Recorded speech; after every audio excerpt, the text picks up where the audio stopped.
கூட்டுறவு வங்கிகளின் மூலம் 50,000 ரூபாய் வரை பயிர்க்கடன் பெற்ற குறு விவசாயிகளுக்கு முழுமையாக பயிர்க்கடன் தள்ளுபடி.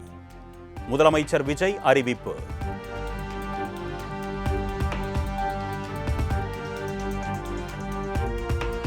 மரகதம் குமரவேல், சத்யபாமா, ஜெயக்குமார் ஆகிய அதிமுக எம்எல்ஏக்கள் திடீர் ராஜினாமா.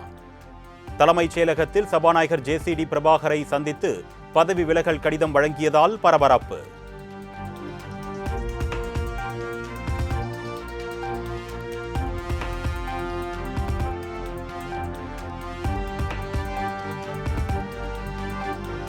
ராஜினாமா செய்த அதிமுக எம்எல்ஏக்கள் தாவேகாவில் இணைந்தனர். தலைமைச் செயலகத்தில் அமைச்சர் ஆதவ் அர்ஜுனாவை சந்தித்து தாவேகாவில் இணைத்துக் கொண்டனர்.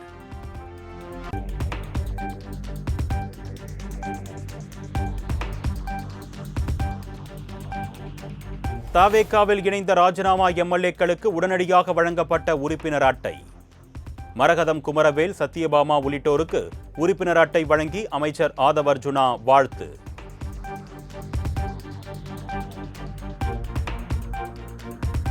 மதுராந்தகம், மரகதம் குமரவேல் உள்ளிட்ட 3 அதிமுக எம்எல்ஏக்களின் ராஜினாமா கடிதம் ஏற்பு.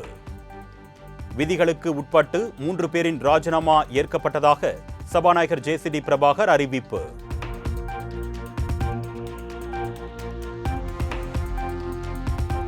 அதிமுக எம்எல்ஏக்கள் 3 பேர் தாவேகாவில் இணைந்திருப்பது 100% குதிரை பேரம் என்று அதிமுக எம்பி இன்பதுரை கண்டனம். ராஜினாமாவை ஏற்கும் முன்னரே எக்ஸ்பிரஸ் வேகத்தில் கட்சியில் இணைப்பது, மின்னல் வேகத்தில் உறுப்பினர் அட்டை வழங்குவது திட்டமிட்டவை என்றும் காட்டம்.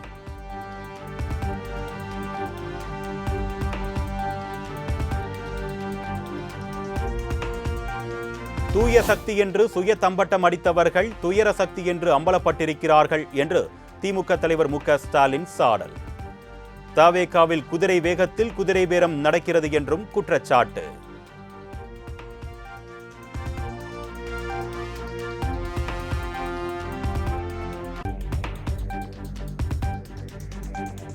தமிழக அரசியல் வரலாற்றிலேயே இல்லாத வகையில் குதிரை பேரம் நடத்தி ஆட்சியை காப்பாற்றிக் கொண்டுள்ள தாவேகா முயற்சிப்பதாக இபிஎஸ் குற்றச்சாட்டு.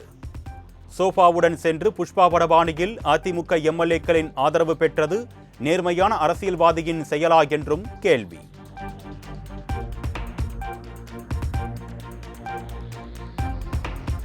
அதிமுக எம்எல்ஏக்கள் 3 பேர் தாவேகாவில் இணைந்தது மக்கள் தீர்ப்புக்கும் ஜனநாயகத்திற்கும் எதிரான ஒன்று.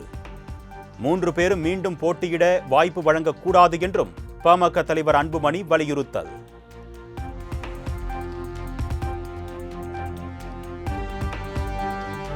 அதிமுக எம்எல்ஏக்கள் 3 பேர் ராஜினாமா செய்து தாவேகாவில் இணைய எவ்வளவு பணம் கொடுத்தார் என்று தெரியவில்லை. இன்னும் இந்த ஆட்சியில் பல வேடிக்கைகளை பார்க்கலாம் என்றும் திமுக அமைப்பு செயலாளர் ஆர்.எஸ். பாரதி விமர்சனம்.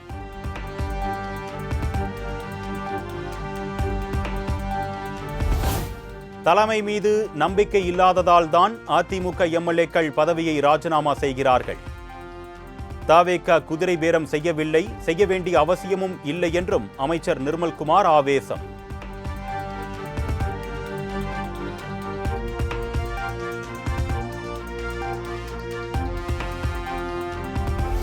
சி.வி. சண்முகம் அணியில் இருந்து வெளியேறிய அதிமுக எம்எல்ஏக்கள் 5 பேர் இபிஎஸ்க்கு ஆதரவு.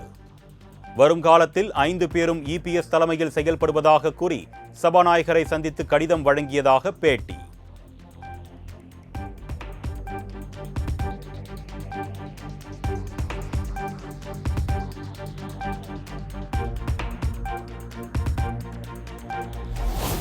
அதிமுக பொதுச் செயலாளர் பழனிசாமி ஆதரவு எம்எல்ஏக்களின் பலம் 27ஆக அதிகரிப்பு. SP Velumani, CV. சண்முகம் தரப்பு எம்எல்ஏக்களின் பலம் 17ஆக குறைந்தது.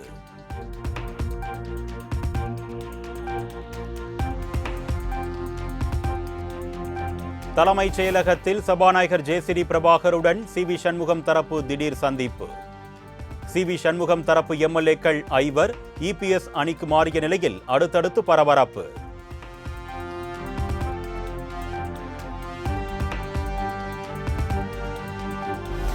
மேகதாது விவகாரத்தில் கர்நாடகாவிற்கு தடை கோரிய மறுசீராய்வு மனு தள்ளுபடியான சூழலில் முதலமைச்சர் ஆலோசனை. மேகதாது விவகாரத்தில் சட்ட நடவடிக்கைகளை விரைவாக எடுத்திட அதிகாரிகளுக்கு அறிவுறுத்தல்.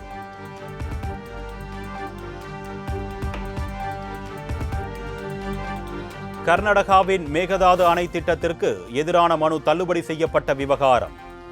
உச்சநீதிமன்றத்தில் சீராய்வு மனு தாக்கல் செய்வதுடன் அனைத்துக் கட்சி கூட்டத்தை கூட்டவும் தமிழக அரசுக்கு மார்க்சிஸ்ட் கம்யூனிஸ்ட் கட்சி வலியுறுத்தல்.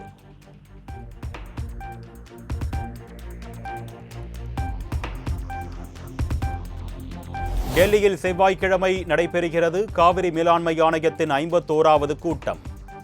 தமிழ்நாடு, கர்நாடகா, கேரளா மற்றும் புதுச்சேரி மாநில பிரதிநிதிகள் பங்கேற்கும் கூட்டத்தில் காவிரி நதிநீர் மற்றும் மேகதாது அணை குறித்து விவாதிக்க வாய்ப்பு.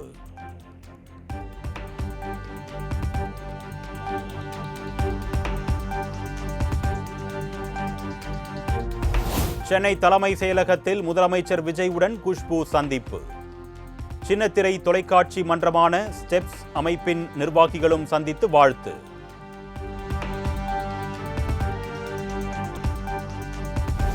பெண்கள், குழந்தைகளுக்கு எதிரான குற்ற செயல்களை தடுக்க முதலமைச்சர் ஆக்கப்பூர்வமாக என்ன செய்ய போகிறார்?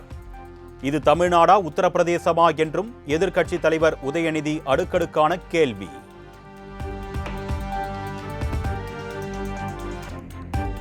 தமிழகத்தில் பள்ளிகள் திறப்பு குறித்து முதலமைச்சர் விஜயுடன் ஆலோசனை நடத்தி முடிவெடுக்கப்படும் என்று பள்ளிக்கல்வித்துறை அமைச்சர் ராஜ்மோகன் தகவல். ஜூன் 1ஆம் தேதி பள்ளிகள் திறக்கப்படும் என்று ஏற்கனவே அறிவிக்கப்பட்ட நிலையில் வெயில் காரணமாக தேதி மாற்றப்பட வாய்ப்பு.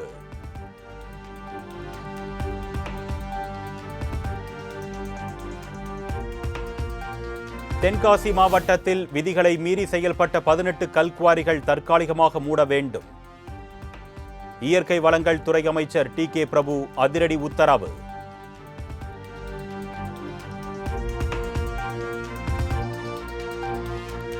தமிழகத்தில் 3 IPS அதிகாரிகளை பணியிட மாற்றம் செய்து தமிழக அரசு உத்தரவு.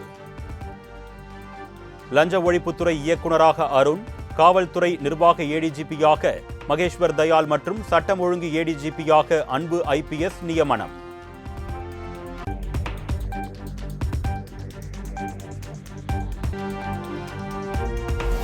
பக்ரீத், சுப முகூர்த்தம் மற்றும் தொடர் விடுமுறை நாட்களை முன்னிட்டு நாளை முதல் 5 நாட்களுக்கு சிறப்பு பேருந்துகள் இயக்கம்.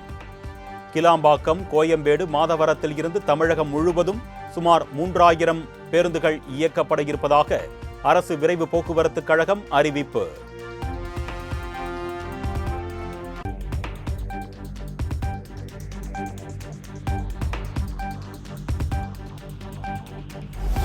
தமிழகத்தைச் சேர்ந்த மருத்துவர் கள்ளிப்பட்டி பழனிசாமிக்கு பத்ம விபூஷன் விருது.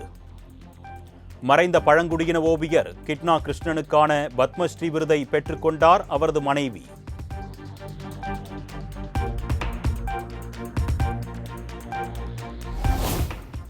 மறைந்த நடிகர் தர்மேந்திர தியோலுக்கு அறிவிக்கப்பட்ட பத்ம விபூஷன் விருதை பெற்றுக்கொண்டார் அவரது மனைவி ஹேமமாலினி. விளையாட்டு பிரிவுக்கான பத்மஸ்ரீ விருதை பெற்றுக்கொண்டார் இந்திய மகளிர் கிரிக்கெட் அணி captain Harmanpreet Kaur.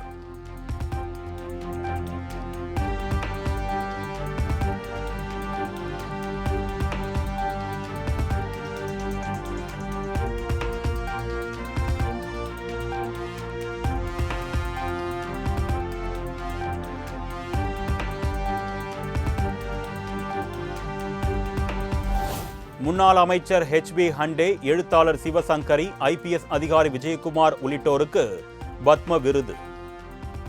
Doctor R. Sridhar, ஓதுவார் கலைஞர் N. சுவாமிநாதன், சிலம்ப கலைஞர் பழனிவேல் உள்ளிட்டோருக்கு விருதுகளை வழங்கினார் குடியரசுத் தலைவர் திரௌபதி முர்மு.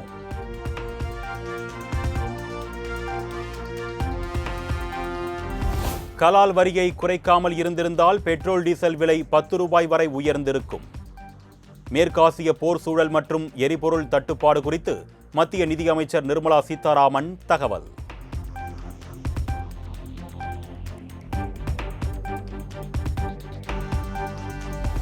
சென்னையில் ஆபரண தங்கம் விலை சவரனுக்கு 400 ரூபாய் அதிகரித்து 1,18,240 ரூபாய்க்கு விற்பனை. தங்கம் கிராமுக்கு 50 ரூபாய் அதிகரித்து 14,780 ரூபாய்க்கு விற்பனையாகிறது.